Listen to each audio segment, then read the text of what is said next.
Nós vamos convidar o engenheiro Lúcio Gregory, que entre 89 a 92, durante a administração da prefeita Luísa Erundina, em São Paulo, que queria implantar a tarifa zero e ainda defende esta ideia. E nós estamos com o engenheiro Lúcio ao telefone para a nossa entrevista. Lúcio, por que a tarifa zero não foi implantada em São Paulo quando o senhor era secretário? Porque a Câmara Municipal de então não aprovou a medida que continha uma reforma de tributos da prefeitura, cobrando mais impostos daqueles que têm mais riqueza na cidade.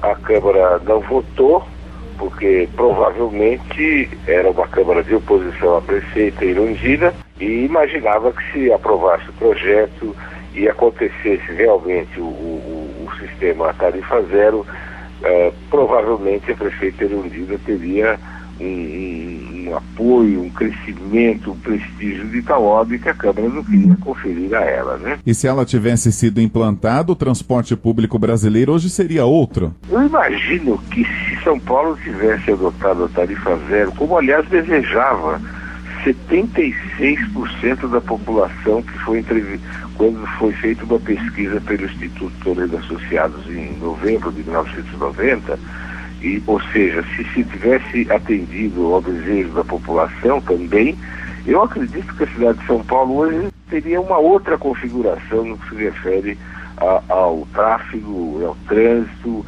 ao modo de conviver na cidade, à poluição atmosférica, enfim, seria outra cidade provavelmente. Lúcio, também está aqui nos nossos estúdios o prefeito de Jundiaí, Pedro Bigardi. Doutor Simão também participa. Doutor Simão. Essa decisão da Câmara, ela foi política e não foi técnica? Foi uma decisão política, como de fato é uma discussão política, né? A questão do transporte coletivo, da mobilidade urbana, está provado agora mais do que nunca que é uma discussão de disputa de recursos do Estado, em todos os seus níveis, né? Coisa muito positiva dentro de uma democracia. Na democracia, os vários grupos da sociedade disputam recursos do Estado, em qualquer dos seus níveis, para obter vantagens para os seus interesses. No caso, a disputa era por recursos da prefeitura para defender o interesse da grande maioria das pessoas que, de fato, necessitam de transporte coletivo para usufruir todas as coisas boas que uma cidade oferece. O prefeito de Agudos, aqui no interior de São Paulo, comemorou essa semana 10 anos de tarifa zero. Como é que o senhor consegue? É uma cidade pequena, como trazer isso para cidades médias e grandes? Olha, não há nenhuma relação direta entre tamanho de cidade e tarifa zero. Por quê? Se Agudos tem 20 mil habitantes, 32 mil habitantes por aí, são 32 mil contribuintes. Se uma cidade tem 400 mil habitantes, são 400 mil contribuintes, grandes números, né, falando. É claro que a engenharia financeira de uma cidade de porte diferente de uma cidade de 30 mil habitantes pode ser uma engenharia financeira diferente e provavelmente terá custos diferentes. Mas, muito provavelmente, uma cidade média tem mais receita do que uma cidade pequena, embora possa ter uma receita per capita menor. Então, em cada caso será um caso. Não existe nenhuma proporção entre tamanho de cidade e a possibilidade de fazer a tarifa zero. Exemplo disso é que existe no mundo, desde cidades como Chengdu, na China, que tem 4 milhões e 600 mil habitantes, que tem tarifa zero, até realmente a cidade de Porto Real, aqui no Brasil, no estado do Rio de Janeiro, que tem 20 mil habitantes e também tem tarifa zero. Obviamente, não com esse nome, que é um nome de fantasia. Portanto, trata-se de uma discussão, a cada caso vai encontrar a possibilidade de fazer esse sistema, que é tratar o transporte coletivo e a mobilidade urbana como um direito social, tal como a saúde pública, como a educação pública, como a segurança pública.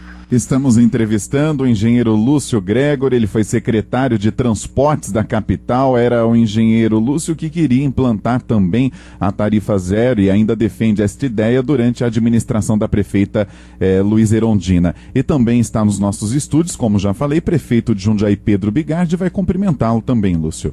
Lúcio, eu queria só fazer uma colocação. Hoje o problema principal que aparece em qualquer pesquisa nas médias e grandes cidades é exatamente a mobilidade urbana urbana, trânsito, transportes. E a gente percebe também que a gente chegou nessa situação, né, fazendo obra, faz obra, mas continua sendo problema porque o tráfego individual, o tráfego individual é sempre privilegiado. Mas também eu sinto uma mudança um pouco de cultura, valorização do pedestre, das ciclovias, o próprio transporte coletivo. Você acha que está tendo uma mudança de cultura em relação à questão de mobilidade hoje nas cidades? Olha, felizmente eu acho que começa-se a tomar consciência de que essa política que existiu no Brasil, sobretudo depois da indústria automobilística em 1960 produzir aqui no país, de que é necessário mudar esta cultura que levou de tal modo ao privilégio do uso do carro como forma de mobilidade, que vai tornando as cidades progressivamente congestionadas.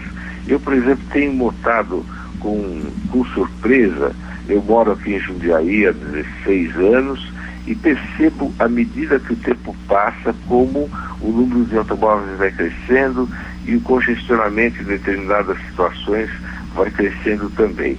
Eu entendo que, indiscutivelmente, vai haver uma modificação da forma pela qual se dá a mobilidade nas cidades do Brasil. É claro que isso não vai acontecer do dia para a noite, mas a disputa do espaço público viário vai ter que ser dividida de maneira mais inteligente entre o transporte coletivo, com a bicicleta, com o pedestre, e essa cultura acho que está chegando ao fim. Aliás, existe uma frase muito interessante do neto de Henry Ford, que é uma pessoa insuspeita para dizer a respeito do automóvel. Ele diz, é preciso que a indústria automobilística perceba que o ciclo que se iniciou e completou-se no século XX a respeito do uso intensivo do transporte urbano motorizado individual chegou ao fim. Lúcio, agradecemos a sua participação no Jornal Difusora. Muito obrigado e cumprimento a vocês todos e particularmente ao prefeito Pedro Vigardi. Lúcio Gregory, entre 89 e 92, durante a administração da prefeita Luísa Erundina em São Paulo, ele era secretário de transportes da capital e o engenheiro queria a implantação também da tarifa zero e ainda defende esta ideia.